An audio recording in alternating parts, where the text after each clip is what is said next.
क्या अल्लाह को मुझसे मोहब्बत है? ये सवाल अक्सर मेरे जहन में गर्दिश करता था। फिर एक दिन मुझे ख्याल आया कि मेरा रब जिन बंदों को ज़्यादा चाहता है उनके बारे में तो उसने आयतें उतारी हैं। सो मैंने कुरान मजीद खोल के तर्जुमा के साथ पढ़ा तो पहली आयत ये मिली, वो मुत्तकीन से मोहब्बत करता है। मुझे मलाल हुआ, मुझ में तो नाम का भी तकवा नहीं। फिर मैंने आगे पढ़ा, वो साबरीन को महबूब रखता है। मुझे अपने सब्र से शर्म आई।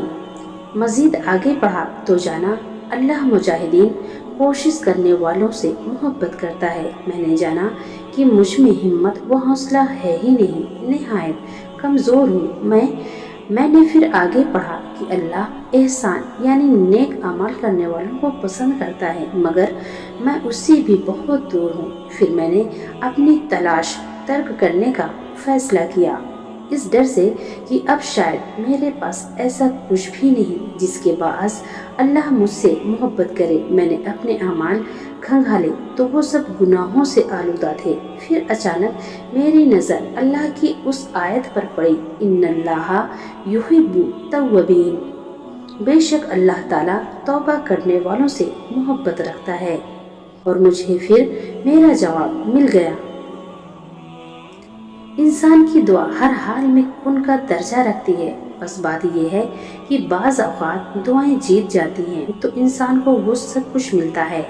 जब देने वाली ज़ात अल्लाह की है तो तुम क्यों मायूस हो उस रब्बुल आलमीन की कुदरत से?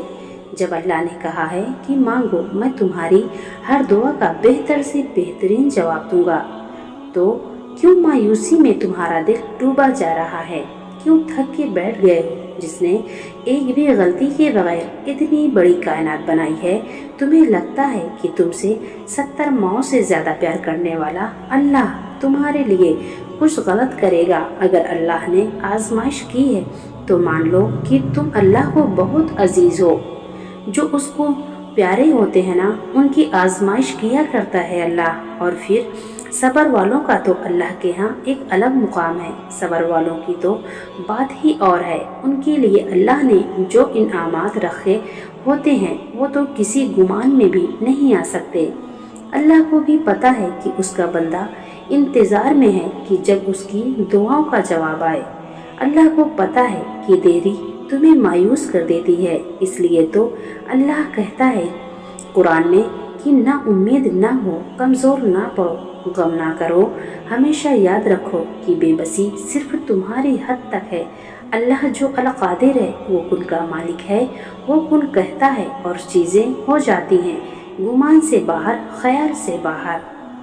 ज़िंदगी में जब भी कभी ऐसा मरहला आए जब अपनी पूरी कुव्वत और कोशिश के बावजूद भी कुछ हासिल ना कर पाओ, तो मायूसी छोड़कर सजदा शुक्र कर लेना बेहतरीन अमल होगा, क्योंकि जिसकी बारगाह में सजदा किया जा रहा है वो तमाम हालात से वाकिफ़ है। वो जानता है सब कुछ, रातों को की गई मेहनत को भी, उस तड़प और ख्वाहिश को भी जो उस चीज़ को हासिल करने के लिए की गई है। वो रब जिसकी कब्ज़े कुदरत में दोनों जहानों के खजाने हैं, क्या वो एक छोटी सी ख्वाहिश को पूरा करने पे कादिर नहीं है? बेशक है, वो जल्ला जलालहू हर चीज़ पर कादिर, नामुमकिन को मुमकिन करने पर कुदरत रखने वाला। बस जब आपकी मांगी हुई कोई चीज़ ना दे तो यकीन रखिएगा अल्लाह ने आपके लिए कुछ बेहतरीन रखा है। बेहतरीन उन्हीं को ही मिलता है जो बहुत खास हुआ करते हैं और अल्लाह के लाडले होते हैं। कुछ दरवाजे या कुछ राहें जब अल्लाह बंद कर देता है तो हमें लगता है कि वो हमें सज़ा दे रहा है, हमारी दुआ नहीं सुन रहा, जबकि कुछ रास्ते हमारी ही बेहतरी के लिए बंद किए जाते हैं, क्योंकि आगे जाकर उनसे हमें ज़्यादा तकलीफ़ें मिलती हैं। ये सज़ा नहीं है, बल्कि ये तो अल्लाह की मोहब्बत है, हिफाजत से, क्योंकि चाहत के मुताबिक होते हैं, जबकि उसके फ़ैसले हमारी बेहतरी और ज़रूरत के मुताबिक होते हैं। लेकिन हम ये बात अक्सर भूल जाते हैं कि वो सुनता भी है, जानता भी है, देता भी है, हर बात का इल्म है अल्लाह को। तो तुम खुद को खुद ही तकलीफ में रखते हो, वरना वो तो बड़ा मेहरबान है।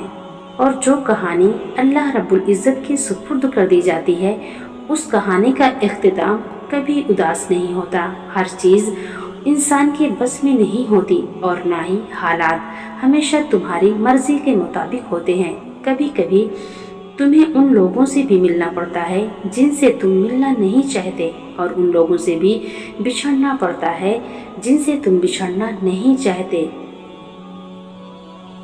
زندگی کبھی کبھار تمہیں ایسے موڑ پر لے آتی ہے جہاں صرف دو ہی راستے ہوتے ہیں، پہلا یہ کہ حقیقت سے بھاگتے رہو اور دوسرا یہ کہ اللہ رب العزت کی رضا میں راضی ہو جاؤ۔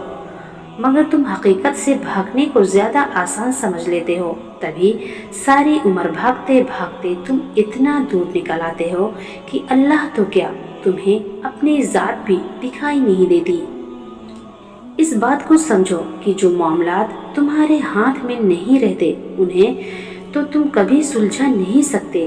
خود پر ظلم کرنے سے یا نصیب کا مقابلہ کرنے سے جیت نہیں ملتی۔ تو جو کام تم نہیں کر سکتے اس کو اللہ رب العزت کے حوالے کر دو، مقدر سے مت لڑو، بس یقین کے ساتھ دعا کرو، کیونکہ جو اللہ رب العزت کو اپنا معاملہ سونپ دیتے ہیں نا تو اللہ بھی پھر یا تو ان کی رضا میں راضی ہو جاتا ہے اور یا ان کو اپنی رضا میں راضی کر لیتا ہے۔ وہ پھر بگڑے ہوئے مقدر سنوار دیتا ہے اور ادھوری ساری کہانیاں مکمل کر دیتا ہے۔ بے شک وہ جو چاہتا ہے وہ کرنے پر قادر ہے۔ اللہ اپنے کام میں گھڑی بھر کی بھی دیر سویر نہیں کرتا۔ جیسے ہر تاریک رات کے بعد روشن سویرا طلوع ہونا مقرر ہے، اسی طرح آپ کی آزمائش کا وقت بھی مقرر ہے۔ اس لیے دیری سے پریشان مت ہو، اللہ پلک جھپکتے سب ٹھیک کر سکتا ہے۔ تمہارا وقت بھی آئے گا، پھر دیکھنا اللہ اپنے سارے معجزے تمہارے ساتھ کھڑا کر دے گا۔ تم بھول جاؤ گے آزمائشوں کا دکھ، تمہارے صبر کا صلہ تمہاری خواہش کی قبولیت سے ملے گا انشاءاللہ۔